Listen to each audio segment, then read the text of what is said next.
আজ 26শে জানুয়ারি 2026। 1950 সালের আজকের দিনে স্বাধীন ভারত গ্রহণ করেছিল তার সংবিধান, যাত্রা শুরু করেছিল প্রজাতন্ত্র হিসেবে। সমস্ত দর্শক শ্রোতা বন্ধুদের ভারতের ৭৭তম প্রজাতন্ত্র দিবসের প্রীতি, শুভেচ্ছা ও অভিবাদন জানাই। এবার শুরু করছি খবরের অন্তরালের খবর নিয়ে ক্যালকাটা ডায়ালগসের আজকের প্রতিবেদন। আমি মনোজ দাস।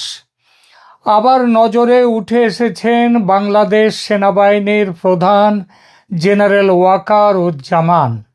গত 18 মাসে দেশের বিদেশের, দেশের সাধারণ মানুষ থেকে শুরু করে কূটনীতিক, রাজনীতিক সব ধরনের মানুষের নজর বারবার কেড়েছেন এই মানুষটি। ইদানিং গত মাস 2-3 বেশ খানিকটা ব্যাকফুটে আছেন তিনি। কথাবার্তা তার তেমন শোনা যাচ্ছে না, তবে খবর পাওয়া যাচ্ছে তিনি তার লাইন অফ অ্যাকশন পাল্টেছেন। আগে অনেক বেশি বলতেন, অনেকেই তাকে, আমিও তা বিভিন্ন আমার এর আগে বিভিন্ন এপিসোডে তাকে বলেছি যাত্রা দলের বিবেক।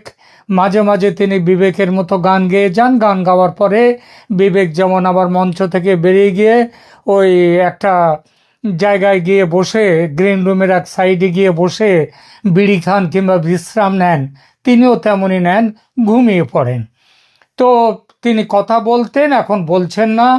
এখন নাকি শোনা যাচ্ছে কথা বেশি বলছেন না, তবে নাকি কাজ করছেন ভেতরে ভেতরে। সেই করাটা কেমন, তাই নিয়ে অনেকের আবার ভুরু কুঁচকে যাচ্ছে। ওয়াকারুজ্জামান মুখে যা বলেন, কাজে যে তার উল্টোটা করেন, এটা নতুন কথা নয়, সবাই জানেন। তবু ছোট্ট করে ইতিহাসটা একটু মনে করিয়ে দিই। 2024-এর 4 আগস্ট রাতে প্রধানমন্ত্রীকে যখন তিনি বলছেন ঢাকায় প্রবেশের সব পথ বন্ধ, আপনার চিন্তার কিছু নাই, তখন তিনি আবার সব ব্যারিকেড তুলে নিয়ে সেনাকে নির্দেশ দিয়ে ফেলেছেন যেন আন্দোলনকারীদের ঢাকা প্রবেশে বাধা দেয়া না হয়। পরদিন 5 আগস্ট সকালেও প্রধানমন্ত্রীকে তিনি বলছেন চিন্তার কিছু নাই আপনার, ভবিষ্যতে একদিন ঠিক খুঁজে বার করা হবে। এই চিন্তার কিছু নাই কথাটির আড়ালে কোন প্ল্যান ছিল? বঙ্গবন্ধুর শেষ জীবিত 2 সন্তানকে হত্যা করার প্ল্যান ছিল কি না? সেটা যে হয়নি, করা যায়নি, তার কৃতিত্ব সেনাপ্রধান ওয়াকারুজ্জামানের নয়, তার কৃতিত্ব ভারতের রাজনৈতিক নেতৃত্ব ও ভারতের সেনাপ্রধান জেনারেল উপেন্দ্র দ্বিবেদীর। শেখ হাসিনাকে রেস্কিউ করার পুরো প্ল্যান ওয়াকারুজ্জামানকে জানিয়ে উপেন্দ্র দ্বিবেদী, ভারতের জেনারেল দ্বিবেদী হুঁশিয়ারি দিয়েছিলেন, এই প্ল্যান মাফিক কাজ না করলে, অর্থাৎ শেখ হাসিনাকে নির্বিঘ্নে নিরাপদে ভারতে না পাঠালে ভারতের ফৌজ রেডি, এক মুহূর্ত দেরি করবে না ঝাঁপিয়ে পড়তে। ওয়াকারুজ্জামান সেদিন অন্যতা করার সাহস পাননি। তবু কি চিজ দেখুন, প্রধানমন্ত্রী যখন হেলিকপ্টার ছেড়ে বায়ুসেনার বিমানে উঠছেন, তখনও ভাজা মাছটি উল্টে খেতে জানেন না, এমন মুখ চোখ করে ফোন করছেন প্রধানমন্ত্রীকে। আমার উপর বিশ্বাস রাখতে পারলেন না স্যার? আবার দেখুন, সেই 5 আগস্ট বিকালে সংবাদ সম্মেলনের কথাটা মনে করুন একবার। নিজেকে সর্বশক্তিমান আল্লাহর জায়গায় বসিয়ে নিয়েছেন, বসিয়ে ঘোষণা দিলেন, আপনাদের জানমালের দায়িত্ব আমি নিলাম। পরক্ষণেই পাল্টি খেয়ে বললেন জামাতের আমির সহ অন্যান্য দলকে নিয়ে রাষ্ট্রপতির সঙ্গে বৈঠকে বসার কথা, নতুন সরকার গড়ার কথা। নতুন সরকার যখন গঠিত হবে, তখন পাবলিকের জানমালের দায়িত্ব নিজের ঘাড়ে নেয়ার কথা কেন বলতে গেলে হে? মেনে নিলাম শেখ হাসিনা দেশ ছেড়েছেন, ষড়যন্ত্র সফল, সেই আনন্দ চেপে না রাখতে পেরেই বলে ফেলেছেন, তাই না? কিন্তু বলেছেন যখন, তখন তো কথা রাখার জন্য কাজ করা উচিত ছিল, তাই না? কিন্তু জেনারেল সাহেবের জন্মই তো কথা না রাখা, বড় বড় বুকনি মারা, অথচ কাজের বেলা লবডঙ্কা আর বিশ্বাসঘাতকতার লগ্নে জন্ম। তাই ম্যাজিস্ট্রেসি পাওয়ার নিয়ে মাঠে নেমেছে সেনাবাহিনী, কিন্তু মবের রাজত্বে দেশের সাধারণ মানুষের প্রাণ ওষ্ঠাগত। ওয়াকারুজ্জামানের মুখে কুলুপ, যদিও গোপালগঞ্জে ছাত্র নেতাদের বাঁচাতে সেনাবাহিনীর সেই তৎপরতা, গুলিবর্ষণ, নির্বিচারে মানুষ খুন করাতে তার জুড়ি কিন্তু নেই। কি ব্যবস্থা নেওয়া হয়েছে? কোনো ব্যবস্থাই নেওয়া হয়নি। ওয়াকারুজ্জামান খুব ভালো করেই বুঝে গেছিলেন যে পাবলিকের কাছে দেশপ্রেমিক বাহিনীর নাক কাটা যাচ্ছে মোহাম্মদ ইউনূসের শাসনকালের দৌলতে। তাই ইমেজ ধরে রাখতে কিছু বাতেলা দিতে হবে। সুতরাং শুরু হলো বাতেলা দেওয়ার পালা। ওই যে বললাম, যাত্রা দলের বিবেকের মতো, এটা ঠিক নয়, সেটা ঠিক নয়, আমাদের পরস্পরের প্রতি কাদা ছোড়াছুড়ি উচিত নয়, ইত্যাদি ইত্যাদি।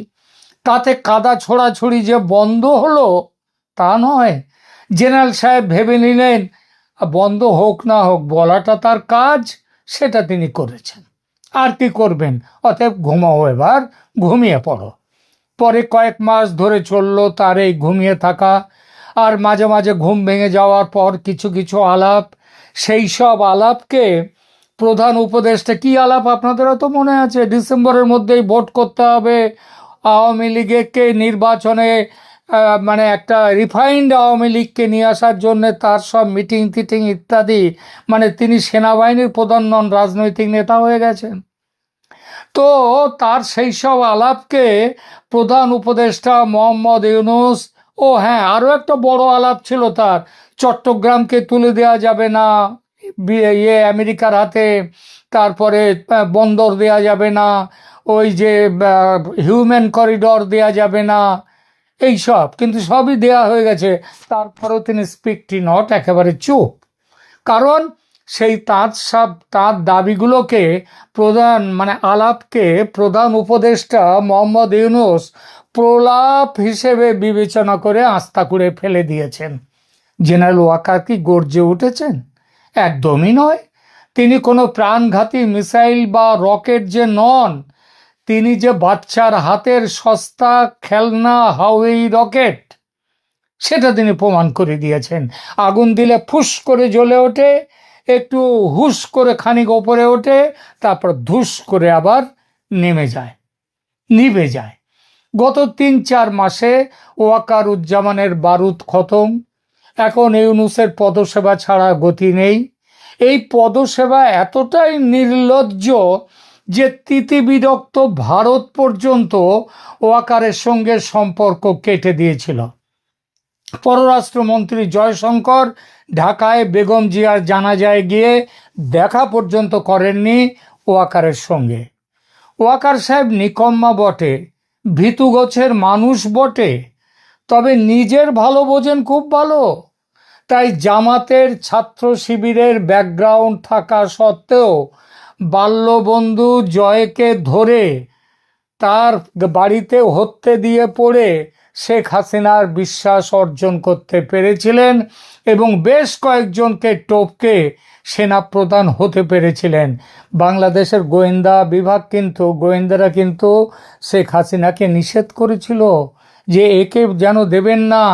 ভারতের গোয়েন্দারাও শেখ হাসিনাকে বলেছিল, কিন্তু শেখ হাসিনা একে আত্মীয়, তার উপরে ছেলের বন্ধু, তারপর ওই যে যাকে বললাম না তেল দেয়া, সেই ব্যাপারেও সেনাপ্রধান ওয়াকারুজ্জামান খুব জবরদস্ত।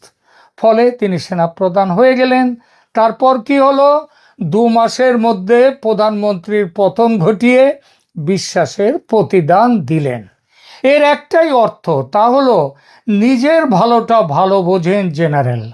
আর এর নবতম নিদর্শন হলো যে রাজনীতির ঘরের লোক তিনি সেই ছেলেবেলা থেকে গত 18 মাস যে রাজনীতির সঙ্গে আঠার মতো জড়িয়েছিলেন তিনি, সেই রাজনীতির বিরুদ্ধে নাকি হঠাৎ চলে গেছেন। এই নিয়ে জোর খবর বাংলাদেশে। খবর দুটো, দুটো খবরের কথা অন্তত বলি। দুটো ব্যাপারে এর নাকি স্পষ্ট ইঙ্গিত পাওয়া যাচ্ছে। এক, জামাতের প্ল্যান অনুযায়ী যে রদবদল হতে যাচ্ছিল সেনাবাহিনীতে, সেই প্রক্রিয়ায় ব্রেক কষে দিয়েছেন ওয়াকারুজ্জামান। গত 18 মাসে এই একটা মাত্র গুরুত্বপূর্ণ কাজ করলেন জেনারেল জামান। একটু পরিষ্কার করে বলা যাক বিষয়টা। বাংলাদেশ সেনাবাহিনীর উচ্চ পর্যায়ে একটা গুরুত্বপূর্ণ রদবদল হওয়ার কথা ছিল জানুয়ারি 2026-এর এই শেষে। এখনো চলছে সময়টা, কিন্তু আপাতত আটকে গেছে। সেনাপ্রধান জেনারেল ওয়াকারুজ্জামান এটি আটকে দিয়েছেন, এই রদবদল। এই ঘটনাটি সাধারণ নির্বাচনী বিবেচনার চেয়ে অনেক গভীর রাজনৈতিক সংঘাতের ইঙ্গিত দেয়। সবচেয়ে গুরুত্বপূর্ণ পদ হলো চিফ অফ জেনারেল স্টাফ, যা সেনাবাহিনীর অপারেশনাল নেতৃত্ব পরিচালনা করে। লেফটেন্যান্ট জেনারেল মিজানুর রহমান শামীম এই পদে অবস্থান করছিলেন এবং জানুয়ারি 21, 2026-এ অবসর গ্রহণের জন্য প্রস্তুতিমূলক ছুটিতে চলে গেছেন তিনি। তার স্থল অভিষিক্ত হতে নির্ধারিত ছিলেন lieutenant general SM. Kamrul Hasan, যিনি সশস্ত্র বাহিনী বিভাগের প্রিন্সিপাল স্টাফ অফিসার এই পদে আছেন। সিজিএস পদটি ওই যে জেনারেল শামীম যে পদে আছেন, মানে তিনি রিটায়ার করার মুখে, তো তিনি তো ছুটিতে গেছেন বললাম, এবং তার জায়গায় যিনি সশস্ত্র বাহিনী বিভাগের প্রিন্সিপাল স্টাফ অফিসার পিএসও, এই পিএসও হচ্ছেন এস.এম. কামরুল হাসান। তিনি এই সিজিএস পদে আসার কথা ছিল। সিজিএস পদটি সেনাবাহিনীর বাজেট, সামরিক কৌশল এবং অপারেশনাল পরিকল্পনার মূল নিয়ন্ত্রক। এই পদটি সেনাবাহিনীর সর্বোচ্চ সিদ্ধান্ত গ্রহণ প্রক্রিয়ায় অন্যতম কেন্দ্রীয় ভূমিকা পালন করে। এখন এরপরে হচ্ছে প্রিন্সিপাল স্টাফ অফিসার, সশস্ত্র বাহিনী বিভাগ। এই পিএসওর পদটি বিশেষভাবে গুরুত্বপূর্ণ, কারণ এটি সরাসরি প্রধান উপদেষ্টা মোহাম্মদ ইউনূসের অফিসের অধীনে কাজ করে এবং সামরিক বেসামরিক সম্পর্কের সেতু বন্ধন করে। Lieutenant general SM. Kamrul Hasan যখন সিজিএসে পদোন্নত হতেন, তখন এই পদে আসার প্রস্তাব ছিল লেফটেন্যান্ট জেনারেল মোহাম্মদ ফয়জুর রহমানের, যিনি চতুর্থ পদমর্যাদার সামরিক অফিসার হিসেবে কোয়ার্টার মাস্টার জেনারেলের দায়িত্ব পালন করছেন। কোয়ার্টার মাস্টার জেনারেল বা কিউএমজি লজিস্টিক্স এবং সরবরাহ চেন পরিচালনার দায়িত্বে এই পদটি লেফটেন্যান্ট জেনারেল ফয়জুর রহমানের থেকে এটা লেফটেন্যান্ট জেনারেল মইনুর রহমানের কাছে হস্তান্তরিত হওয়ার প্রস্তাব ছিল। লেফটেন্যান্ট জেনারেল মইনুর রহমান তখন সেনা প্রশিক্ষণ ও মতবাদ কমান্ড, যেটা 8 ডক, তার জেনারেল অফিসার কমান্ডারের দায়িত্বে। জাতীয় প্রতিরক্ষা কলেজ এছাড়া এনডিসি, তার যে commandant lieutenant general Mohammad Shahinul Haque, যিনি সেনাপ্রধানের পরে সবথেকে বয়োজ্যেষ্ঠ বা সিনিয়র মোস্ট অফিসার, তিনি এনডিসির কমান্ড্যান্ট পদে ছিলেন। তিনি জানুয়ারি 2027 পর্যন্ত পদে থাকার নির্ধারিত সেবাকাল পূর্ণ করার আগেই অবসরে তাকে পাঠাবার চেষ্টা চলছিল। এছাড়া পদাতিক বিভাগের জেনারেল অফিসার কমান্ডারদের প্রস্তাবিত রদবদলে অন্তত 4টি পদাতিক বিভাগের কমান্ডারদের স্থানান্তর বা ট্রান্সফার জড়িত ছিল। যেমন 9ম পদাতিক বিভাগ সাভার, যেটা সবথেকে গুরুত্বপূর্ণ পদাতিক বিভাগ, মেজর জেনারেল সারোয়ার ফরিদ এই পদে তার আসার কথা ছিল। ফরিদ আগে ছিলেন জাতীয় নিরাপত্তা গোয়েন্দা বিভাগের পরিচালক জেনারেল। এছাড়া 11 পদাতিক বিভাগের বগুড়ার মেজর জেনারেল নাজিম উদ্দিন দাওলার জন্য একটা নিয়োগ ছিল এবং বগুড়া এলাকার কমান্ডার হিসেবে তারও পদোন্নতি প্রস্তাবিত ছিল। এছাড়া 24তম পদাতিক বিভাগ, সেখানে মেজর জেনারেল মোহাম্মদ আসাদুল্লাহ মিনহাজুল আলমকে লেফটেন্যান্ট জেনারেল পর্যায়ে পদোন্নত করার প্রস্তাব ছিল। এই সমস্ত রদবদল পাকিস্তানের আইএসআই ও জামাতের পরিকল্পনা অনুযায়ী তৈরি ছিল লিস্ট, কিন্তু একেবারে শেষ মুহূর্তে এসে আটকে গেল। রদবদল স্থগিত যে হয়ে গেল, এর কারণটা কি, প্রেক্ষাপটটা কি? গুরুত্বপূর্ণ বিষয় হলো যে এই রদবদলটি সাধারণ নির্বাচনী বিবেচনায় স্থগিত হয়নি, বরং সেনাপ্রধান যদিও সেই কথাটাই বলছেন যে নির্বাচনের আগে এই ধরনের এটা করা উচিত নয়, কারণ তাতে অন্যরকম বার্তা যায়, সুতরাং এটা বন্ধ রাখা হোক, এতে তিনি এটা আটকে দিয়েছেন। কিন্তু আসল কারণ হলো সেনাপ্রধান ওয়াকারুজ্জামান এটা আটকে দিয়েছেন কারণ তিনি এটিকে একটি নরম অভ্যুত্থান বা সফট কু হিসেবে চিহ্নিত করেছেন। এই কুয়ের মধ্যে কারা জড়িত? বিভিন্ন সামরিক অফিসারদের সাথে প্রত্যক্ষভাবে জড়িত জাতীয় নিরাপত্তা উপদেষ্টা খলিলুর রহমান। তিনি আমেরিকার সিআইএ এবং আইএসআই এর সাথে মিলেমিশে এই রদবদলের যে ব্লু প্রিন্ট তৈরি করেছিলেন। তিনি লেফটেন্যান্ট জেনারেল কামরুল হাসানকে সিজিএস এবং লেফটেন্যান্ট জেনারেল ফৈজুর রহমানকে পিএসও পদে রাখার পরিকল্পনা করেছিলেন, যা সামরিক বাহিনীর ওপর বেসামরিক নিয়ন্ত্রণ শক্তিশালী করত। অর্থাৎ সামরিক বাহিনীর যে ক্ষমতার হস্তান্তর হয়ে যেত বেসামরিক সরকারের হাতে। খলিলুর রহমান জামাতি ইসলামের সাথে সংযোগ স্থাপন করেছেন। অনেকেই বলছেন যে তিনি নাকি বিএনপির সাথেও একটা সমঝোতায় এসছেন, এটা যদিও সত্যি নয় বলেই আমার মনে হয়। এবং ফেব্রুয়ারি 12 নির্বাচনে একটি সম্ভাব্য ভবিষ্যৎ সরকারে তিনি যাতে এনএসি হিসেবে তার অবস্থান সুরক্ষিত রাখতে পারেন তারও চেষ্টা করেছেন, সেই চেষ্টাই এগুলো করেছেন। কিন্তু এত সাধারণ কারণ তিনি নন, তিনি তো মূলত আমেরিকার মানুষ। লেফটেন্যান্ট জেনারেল ফৈজুর রহমান, যিনি জামাতে ইসলামীর খুব ঘনিষ্ঠ বলে পরিচিত, তিনি পিএসও থেকে পরবর্তীকালে সেনাপ্রধানের পদে উন্নীত হওয়ার মুখে ছিলেন পরিকল্পনা মাফিক। এই পরিস্থিতিতে জেনারেল ওয়াকারুজ্জামান, যিনি 2027 জুন পর্যন্ত পদে থাকার কথা যার, তিনি নিজের ভবিষ্যৎটা আক্রান্ত দেখতে পেয়েছেন এবং সেনাবাহিনীর স্বাধীনতা বজায় রাখার কারণ দেখিয়ে ও let a new government come and take the decision, এই কথা বলে এই রদবদল তিনি প্রতিরোধ করেছেন। রদবদলের ব্যর্থতার কি ফলাফলটা, সেটাও দেখার মতো। জানুয়ারি 21-22 এই কয়েকদিন আগেই লেফটেন্যান্ট জেনারেল শামীম এলপিআরে প্রবেশ করার সময় সেনাপ্রধান এই পদক্ষেপটি দ্রুত আটকে দিয়েছেন। লেফটেন্যান্ট জেনারেল শামীম সেনা দপ্তরে একটি আনুষ্ঠানিক বিদায় অনুষ্ঠান পেয়েছিলেন, তবে পদোন্নতির ব্যবস্থা এখন অপূর্ণ রয়ে গেছেন। অবসরকালীন অবস্থায় অফিসাররা পুরো আর্থিক সুবিধা পান, কিন্তু কোনো আনুষ্ঠানিক দায়িত্ব রাখেন না।